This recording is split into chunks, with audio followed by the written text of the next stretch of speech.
Airports can feel like a completely different world, especially if you are traveling for the first time.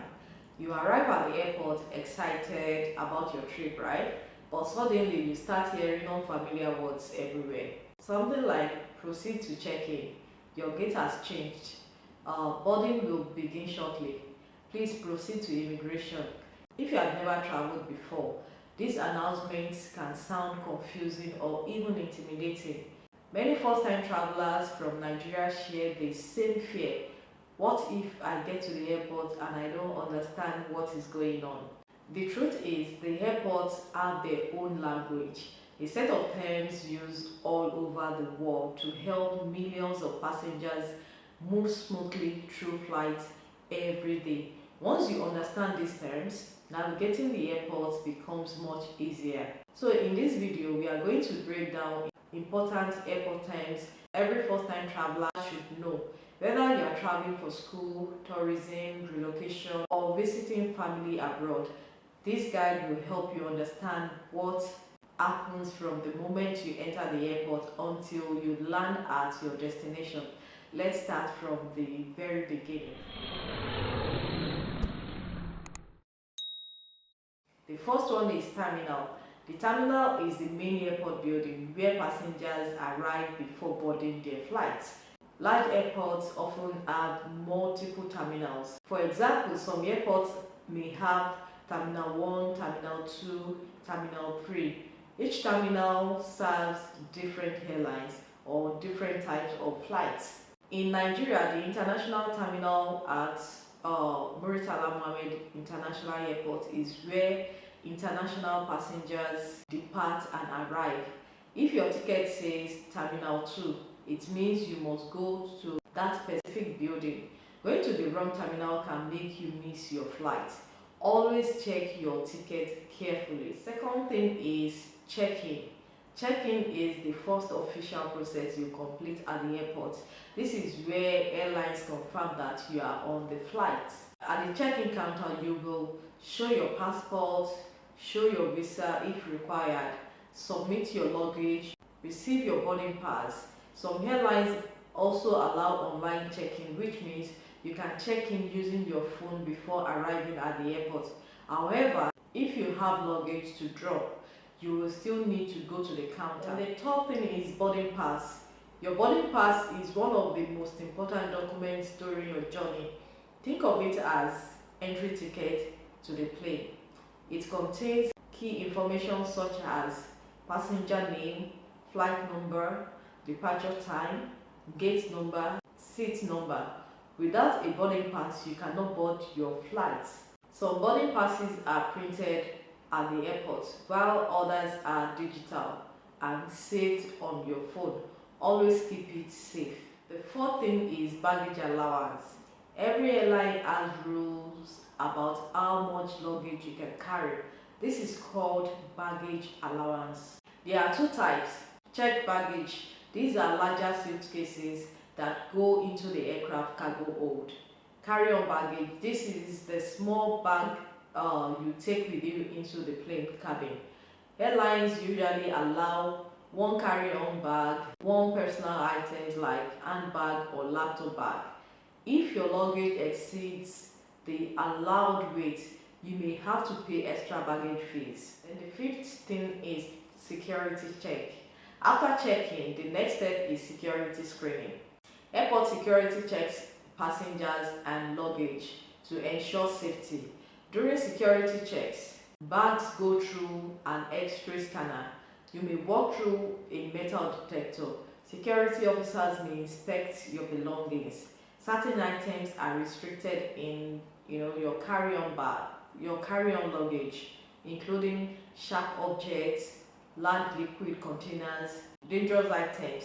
Security rules may vary depending on the country and airport. The system is immigration. Immigration is where government officers verify your travel documents before you leave or enter a country.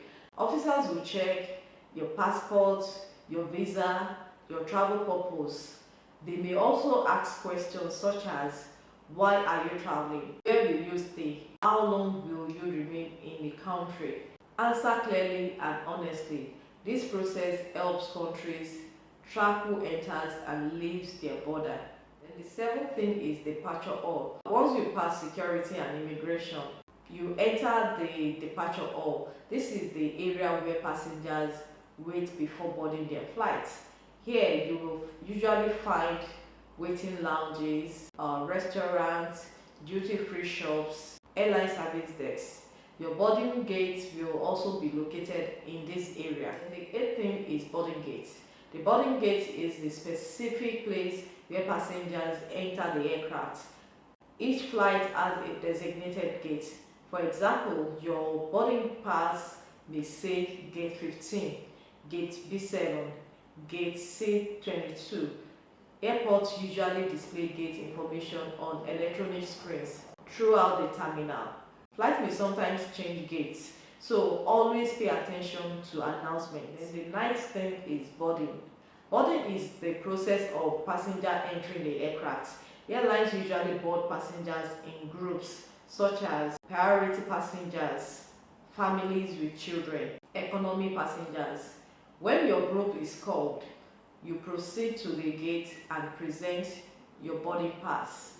A staff member scans your pass and allow you into the plane. Then the 10th thing is taxiing. After all passengers board the aircraft, the plane begins taxiing. Taxiing means the aircraft moves slowly on the ground from the gate to the runway. Passengers must remain seated with seat belts fastened during this time. Then the 11th is runway. The runway is the long strip of pavement where airplanes take off and land. Once the aircraft reaches the runway, the pilot accelerates and the plane lifts into the air. This is the moment many first-time travelers feel the most excitement. Then the 12th, transit layover. Sometimes flights are not direct. Instead, you may stop in another city before reaching your final destination.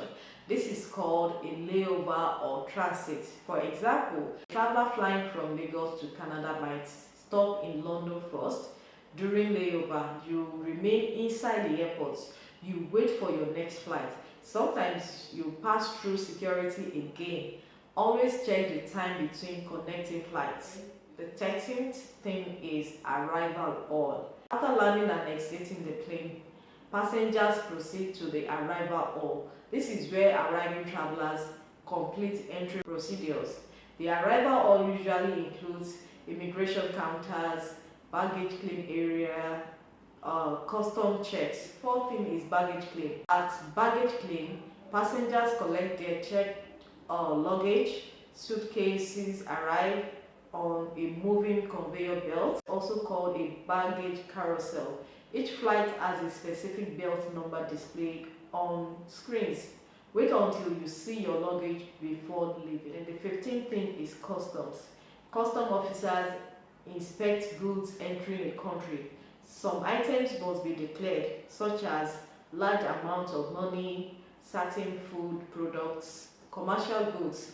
If you have nothing to declare, you simply pass through the green channel.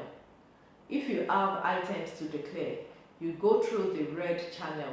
Then the 16th thing is duty free. Duty free shops are stores located inside international airports where certain products are sold without local taxes. Common duty free items include perfume, alcohol, chocolates, cosmetics. However, some countries have limits on how much you can carry. So, final advice for first-time travelers. If this will be your first time flying, here are a few helpful tips. Arrive early. Most international flights recommend arriving at least 3 hours before departure. Keep your documents ready. Always keep your passport, visa, and boarding pass easily accessible. Follow airport signs. Airports use clear signs to guide passengers step by step. Ask for help if necessary. Airport staff are used to assisting travelers and will guide you if you are confused. Millions of people travel through airports every day, and once you understand the basic terms, the process becomes much easier. So in conclusion, traveling through an airport for the first time can feel overwhelming, but it doesn't have to be. Once you understand, those simple terms like, the check-in, boarding pass, immigration, baggage claim, and boarding gate, everything becomes clearer. Airports around the world follow very similar systems. So learning these terms will help you navigate almost any international airport with confidence. For many Nigerians traveling abroad for the first time, whether for study, relocation, work or tourism, knowing these airport terms can remove a lot of unnecessary anxiety. Travel should be exciting, not confusing, and the more prepared you are, the smoother your journey will be. If you find this information helpful, kindly like, share and subscribe, and I will see you in the next one. Thanks for watching. Bye.